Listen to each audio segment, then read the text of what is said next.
खूंखार बना छोड़ भरोसा लड़कों पे, मुझे भी लाके गन दे दे चलाऊंगी गोली सड़कों पे। फूल गुलाब का ना चाहिए सोने के हार बलम, आज है मेरा बर्थडे गिफ्ट दे दे हथियार बलम। रही के घर राइफल साफ तू कर, रही के घर राइफल साफ तू कर। हम करबौ मर्डर के सलिहा तू लड़, हम करबौ मर्डर के सलिहा तू लड़।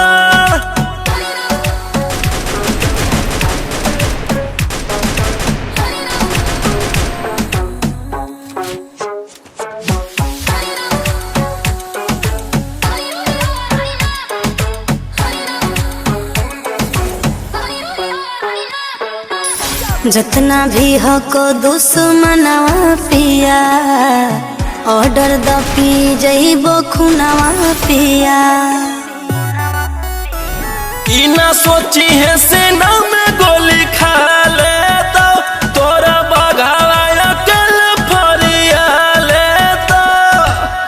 ऐसे ना डर मचैबो कहर, ऐसे ना डर मचैबो कहर। हम करबौ मर्डर के सलिहा तू लड़, हम करबौ मर्डर के सलिहा तू लड़।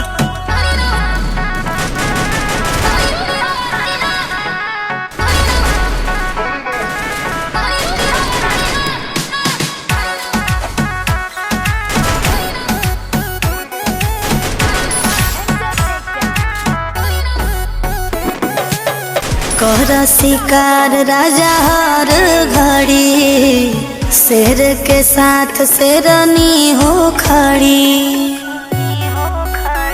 रोहिया मकांत के दिमाग डोलो है, मरल मुरादा भी खोली होके सही बोलो है। थाना पुलिस के भी देबो रगड़, थाना पुलिस के भी देबो रगड़। हम